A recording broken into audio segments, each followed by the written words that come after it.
തദ്ദേശ തെരഞ്ഞെടുപ്പിലെ വിജയത്തിന് പിന്നാലെ മുന്നണി വിപുലീകരണ ചർച്ചകൾ സജീവമാക്കി UDF. മുന്നണിയുടെ അടിത്തറ വിപുലമാക്കുമെന്ന പ്രതിപക്ഷ നേതാവ് വി.ഡി. സതീശൻ പറഞ്ഞു.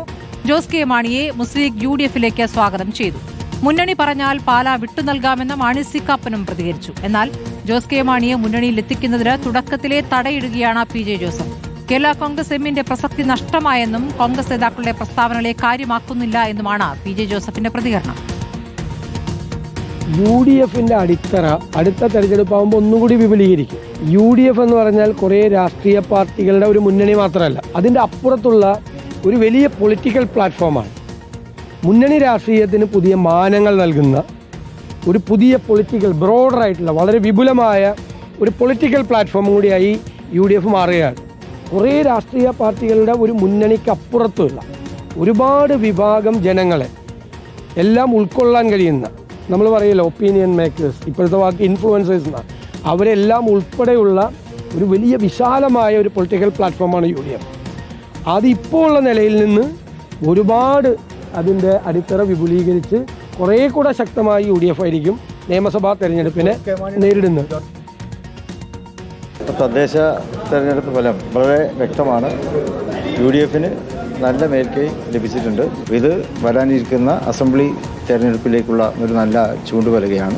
UDFിൻ്റെ അടിത്തറ ഭദ്രമാക്കുക എന്നുള്ളത് കൂടി ഈ അവസരത്തിൽ UDFിലെ ഘടകകക്ഷികളും കോൺഗ്രസ് അടക്കമുള്ള POK അടക്കമുള്ള കക്ഷികളൊക്കെ അത് ആഗ്രഹിക്കുന്നുണ്ട്. അടിത്തറ വിപുലമാക്കുക എന്ന് പറയുമ്പോൾ ഞങ്ങളുടെ സമാന ചിന്താഗതിക്കാരായിട്ടുള്ള ഒരുപാട് പാർട്ടികളുണ്ട്. ഇപ്പോൾ ഇടതുപക്ഷത്തോട് അതൃപ്തിയുള്ള പാർട്ടികളൊക്കെ കേരളത്തിലുണ്ട്, ഇടതു മുന്നണിയിൽ തന്നെ. അവരിൽ പലരും ഞങ്ങളോട് സമാപന ചിന്താഗതിയുള്ള ആളുകൾ, പാർട്ടികൾ, അവരൊക്കെ തന്നെ UDFിലേക്ക് വരുമെന്നാണ് പ്രതീക്ഷ.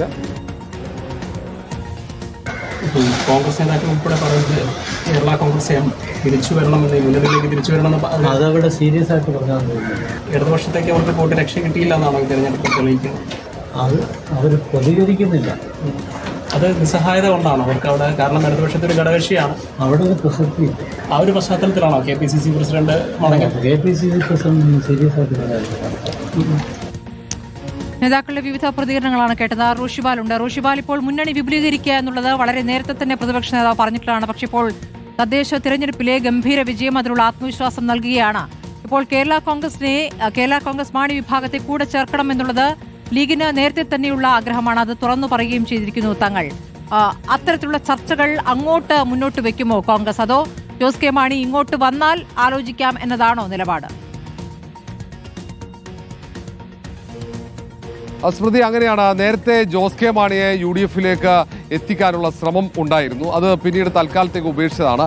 LDFിനകത്ത് ജോസ് കെ മാണി വിഭാഗം അസംതൃപ്തരാണെങ്കിൽ പോലും അവർ ഇതുവരെ UDFിലേക്ക് വരാൻ പരസ്യമായി സന്നദ്ധത പ്രകടിപ്പിച്ചില്ല. പക്ഷേ സന്നദ്ധത പ്രകടിപ്പിക്കുകയാണെങ്കിൽ എല്ലാ കക്ഷികളെയും ഒപ്പം ചേർക്കണമെന്ന ഒരു നിർദ്ദേശം കോൺഗ്രസ് ഹൈക്കമാൻഡിൻ്റെതുമുണ്ട്. പ്രത്യേകിച്ച് അനുകൂല രാഷ്ട്രീയ സാഹചര്യമാണ്. അതുകൊണ്ട് ഏറ്റവും കൂടുതൽ സീറ്റുകൾ ഉറപ്പിച്ച് ഭരണം തിരിച്ചുപിടിക്കുക എന്ന പ്രധാനപ്പെട്ട ലക്ഷ്യം, ആ ലക്ഷ്യത്തിന് വേണ്ടി എന്ത് വിട്ടുവീഴ്ചയ്ക്കും തയ്യാറാണെന്ന് കോൺഗ്രസ് നേതാക്കൾ പറയുന്നുണ്ട്. ഈ സാഹചര്യത്തിൽ കൂടിയാണ് LDFിലെ ഭിന്നത മുതലെടുക്കാനുള്ള നീക്കം നടക്കുന്നത്. കേരള കോൺഗ്രസ് മാണി വിഭാഗത്തിന് കൃത്യമായി UDFിൽ എത്തിക്കാനുള്ള പദ്ധതികൾ ആസൂത്രണം ചെയ്യും. സ്വാഭാവികമായും രഹസ്യമായുള്ള നീക്കങ്ങളുണ്ടാകും. മാണി വിഭാഗത്തിനാണെങ്കിൽ തിരിച്ചു വരാൻ അവർക്ക് മടിയില്ല എന്ന ചില ഇടങ്ങളിൽ നിന്ന് സൂചനയുണ്ട്, പരസ്യമായി അവർ പറയുന്നില്ലെങ്കിൽ. അതുകൊണ്ട് തന്നെ ജോസഫ് വിഭാഗത്തെ അനുനയിപ്പിച്ച് കാര്യങ്ങൾ ബോധ്യപ്പെടുത്തി മാണി വിഭാഗത്തെ ഒപ്പം ചേർക്കാനായിരിക്കും കോൺഗ്രസിന്റെ ഭാഗത്ത് നീക്കം നടക്കുക. ഏതായാലും അടുത്ത UDF യോഗത്തിൽ മുന്നണി വിപുലീകരണം പ്രധാന ചർച്ചയായി മാറുമെന്നാണ് അറിയാൻ കഴിയുന്നത്. ശരി, റോഷിബാലാണ് വിവരങ്ങൾ നൽകിയത്.